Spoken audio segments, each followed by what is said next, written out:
the blood pressure universally used both for the simplification of your daily work.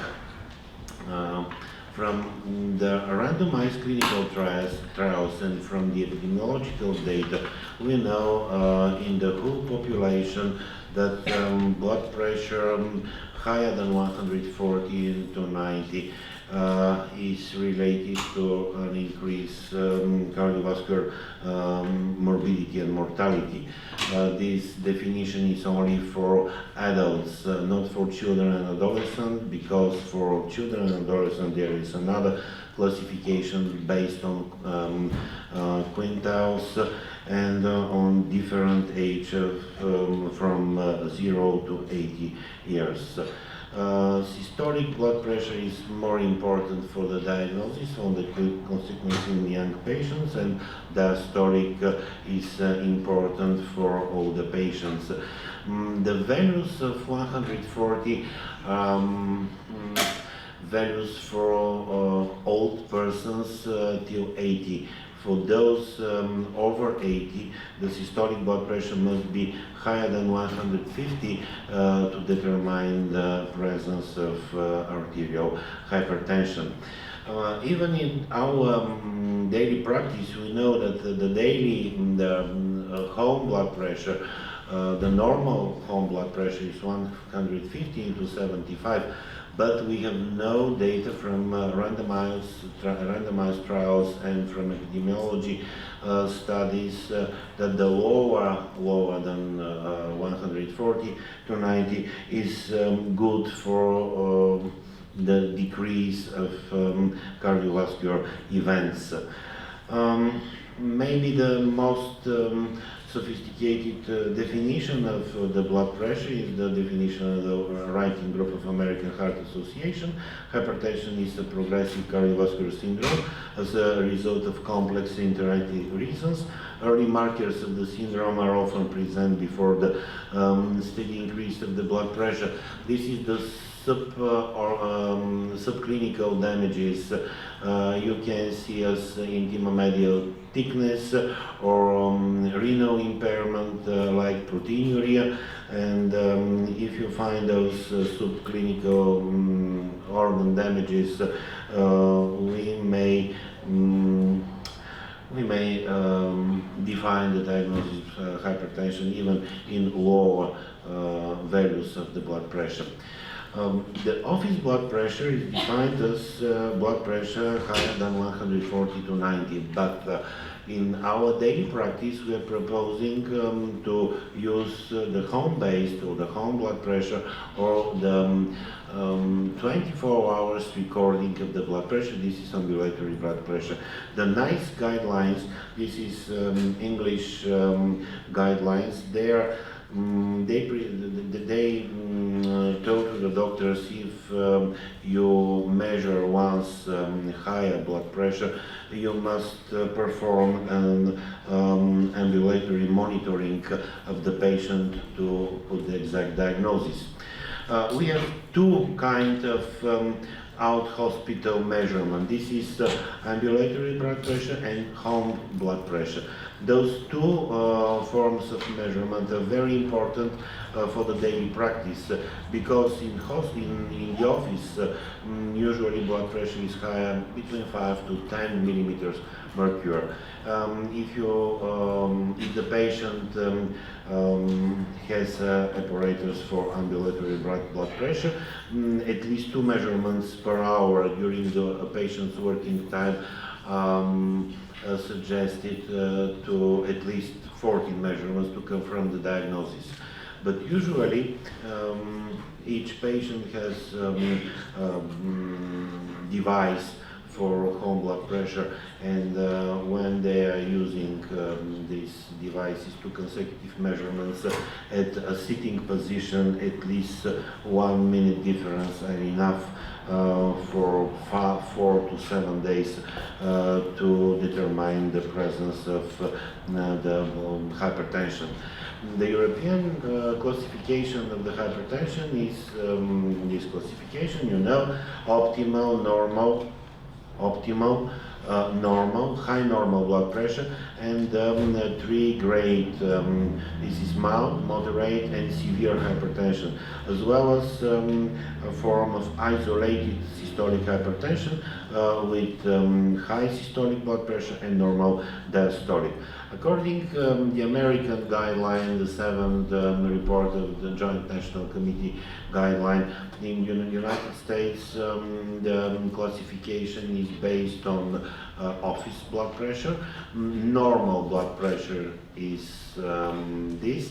Pre-hypertension, in the group of the pre-hypertension, they include the two categories, normal and high normal blood pressure from Europe, and there are only two stages, stage 1 and stage 2. In the stage 2 I included patients with mild and severe hypertension. According to the British recommendations, in the first degree of the blood pressure, there is a subgroup of borderline or border blood pressure 140 to 49 and 90 to 94, and in the group of isolated systolic hypertension, also a subgroup of border hypertension 140 to 49 and normal diastolic blood pressure. According to a North American classification from Norman Kaplan, Norman Kaplan is one of the leaders of hypertension in the United States. In the group of systolic hypertension, there are two categories. First degree, like mild hypertension in the systolic and diastolic. This is first degree of isolated systolic, and second degree of isolated systolic blood pressure, only systolic blood pressure higher than 160. Nice guidelines define the threshold of normal and hypertensive blood pressure if the patient is recorded at home. So we have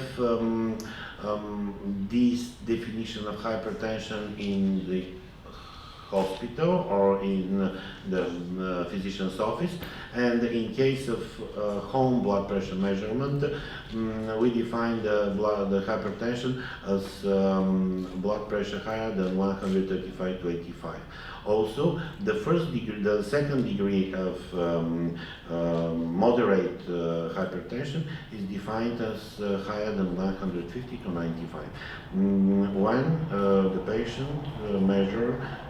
patients measure their blood pressure at home. Also, in the European and Bulgarian guidelines of hypertension, we define office of hospital blood pressure, home blood pressure, and according to the ambulatory blood pressure, if the blood pressure is higher than 135 to 85, this is daily hypertension. And we have another specific form of hypertension, night hypertension, if during the sleep the systolic blood pressure is higher than 120 and 70 for the diastolic blood pressure. The same, approximately the same, is the classification of the British Hypertensive Society. The daily and nightly hypertension, very well defined, but the measurements would be done by 24 hours recording, ambulatory recording of the blood pressure. According to this ambulatory recording, there is a very important study, Pomelo study. We can see that the results in 24 hours daily hypertension, nightly hypertension, approximately the same level of evidence for the mortality and morbidity, but here the office blood pressure is with the lowest degree of probability to define the morbidity and mortality from hypertension. The most important finding is the level of the blood pressure during night.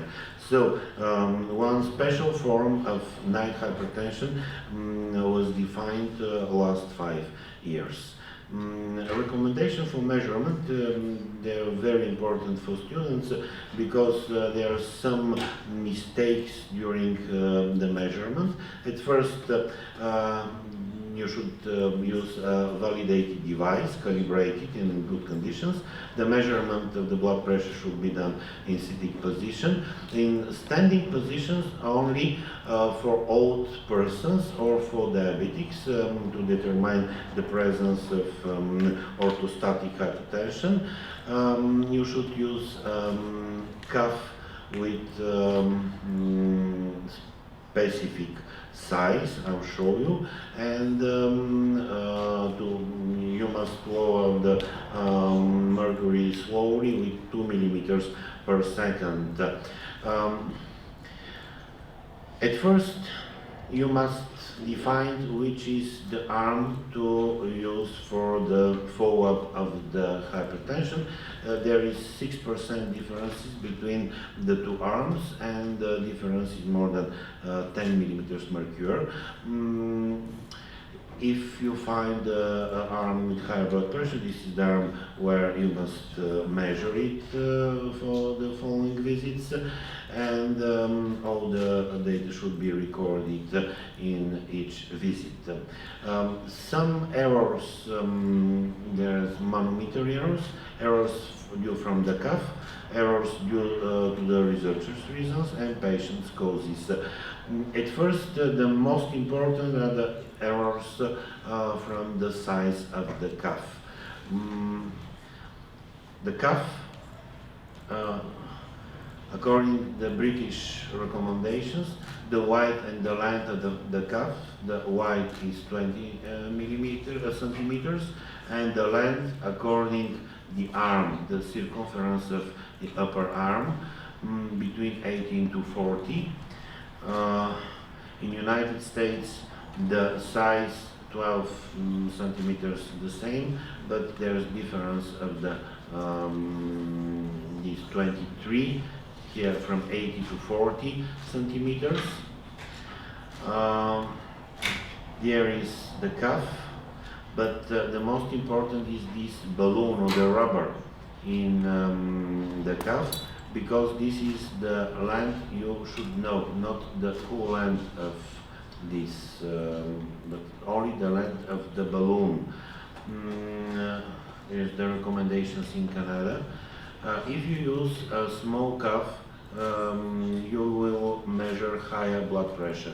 If you use a large cuff, maybe there will be difficulties in the measurement and the blood pressure will not be exact measured. The devices should be validated. All manometers should be calibrated annually. Android devices are not recommendable now, and you can find devices proposed from the international organizations on this site. We are suggesting to use devices on the arm, different kinds of devices. The position, the patient should be in the sitting position. Standing positions only for symptomatic patients or patients with hypotension. Anxiety may change, may increase the blood pressure. The discussions, the phone calls can change, can increase the systolic and diastolic blood pressure. This is a normal measurement. This is a normal measurement of the blood pressure. The cuff on the level of the heart, and in sitting and quiet position. You must inflate the balloon 30 millimeters above the disappearance of the radial pulse. This is very important, and you should explain to the patient why the different devices do so. You know from the physiology that the first sound is the sound, systolic blood pressure, of appearance of the sound. There is the second sound, but here is an osculatory gap. Here is no sounds. And if you inflate the balloon till here, so you will measure phase 3 of systolic blood pressure. So it's important to inflate 30 millimeters higher and to check if there is sounds from phase 1 or phase 2 corruptive sounds. The diastolic blood pressure is here. Now when the sounds disappear. How to calibrate? The calibration is made with mercury manometers. They are not permitted in Europe, but for the check of the devices, they are used in special laboratories. Blood pressure home measurement is recommended for different, but Omron and few other devices are recommended from all international and national organizations. Benefits from the home. There is a special form of hypertension, white coat hypertension. White coat hypertension may be found in 10 to 20% of the patients with hypertension. And the white coat hypertension and the other hypertension, this is masked hypertension, are special forms of essential hypertension. What white coat hypertension? This is hypertension. You can measure high blood pressure in the office and normal at home. Usually this is mild hypertension. Usually you can find in women and non-smokers, and there is no organ damages. Other form of hypertension is masked hypertension. Normal hypertension in your office, but high at home. This masked hypertension, usually you can measure high normal blood pressure. Usually men, alcoholics, persons with obesity, with family history of hypertension, have masked hypertension, and you can find in those patients asymptomatic target organ damages. Normal, you can see here normal blood pressure, systolic and diastolic. In masked hypertension, there is high normal hypertension at home and normal hypertension in your in hospital, in your office. How to treat white coat hypertension without risk according to the European guideline of hypertension? Only to change lifestyle and frequent follow-up of the patients, because about 24% yearly will develop fixed arterial hypertension. White coat hypertension is very often seen in patients, young patients in your daily practice. This white coat hypertension has the same risk for cardiovascular events as normotensive patients. Masked hypertension increases the risk, and this is the risk of fixed hypertension in the daily practice. White coat hypertension is discussed in few clinical trials. One of the most important of them is Pamela trial, and in case of white coat hypertension, in those subjects, in those patients, we can find increased intima media thickness of the carotid arteries. But there is some data about increase of the cardiovascular events in patients with white coat hypertension. Another special form of hypertension is the night hypertension, defined as normal hypertension during daily hours and increased hypertension during the sleep, during the night. Very important hypertension, because this hypertension can increase the cardiovascular risk in the early morning hours.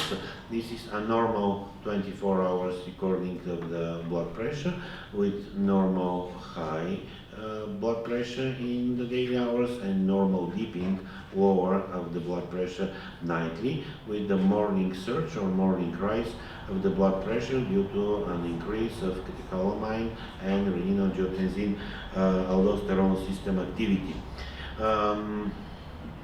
We have during this period of the 24 hours recording, you can see that the lower blood pressure during the night increases during the sleep from 6 to 8 in the morning, and this is very important because it's a quick rise.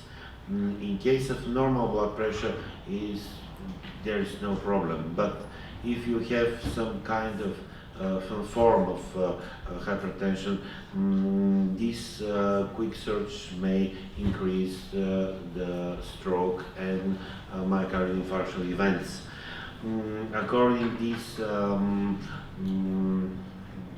decrease and increase of the blood pressure during night, we have 4 categories: normal dippers, this is dippers, extreme dippers, non-dippers, and reverse dippers. There is a patient with hypertension. This is during sleep. This is fiesta, like fiesta 24 hours recording. Normal dipping in the night hours.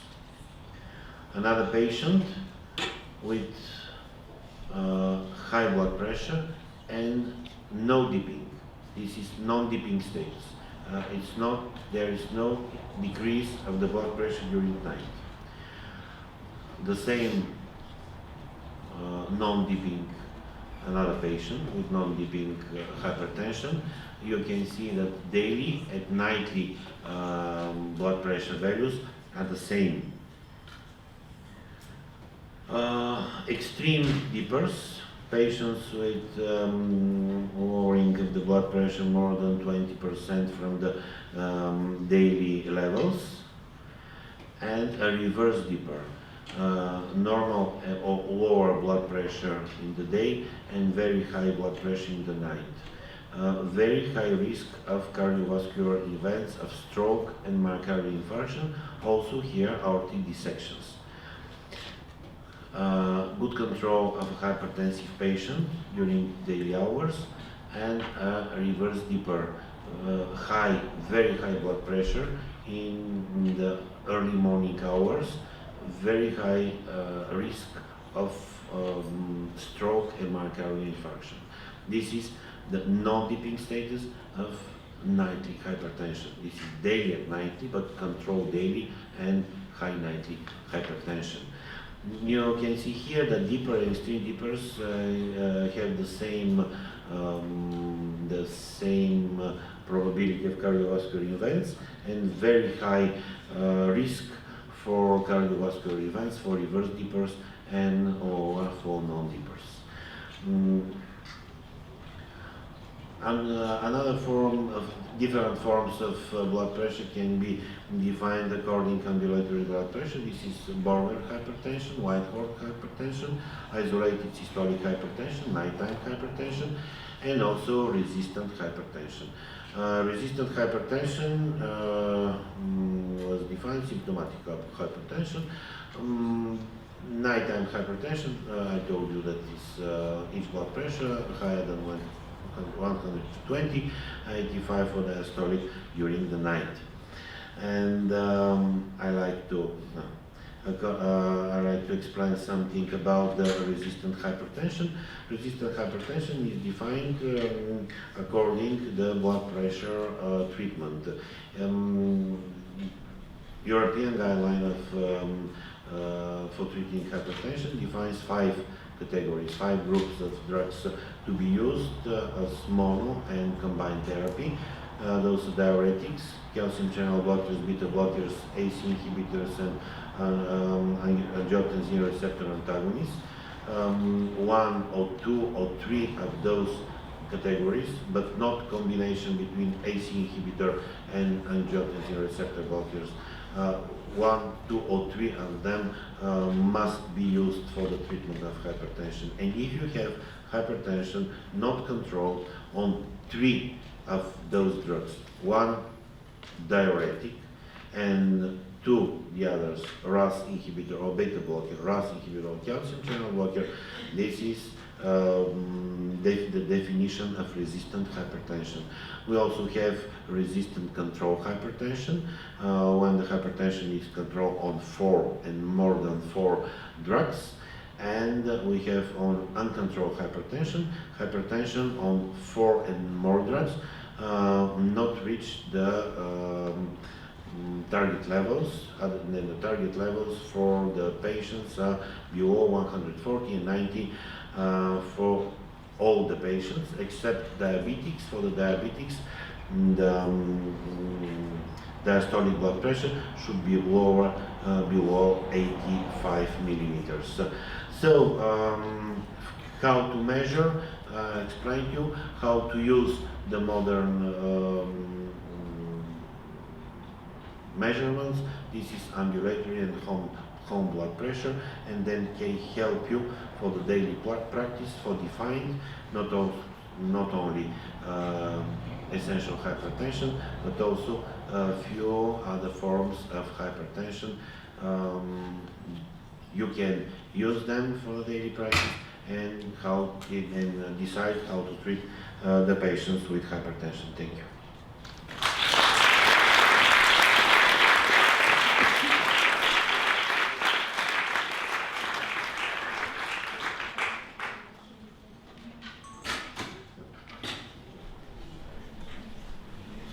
So thank you all for attending the session.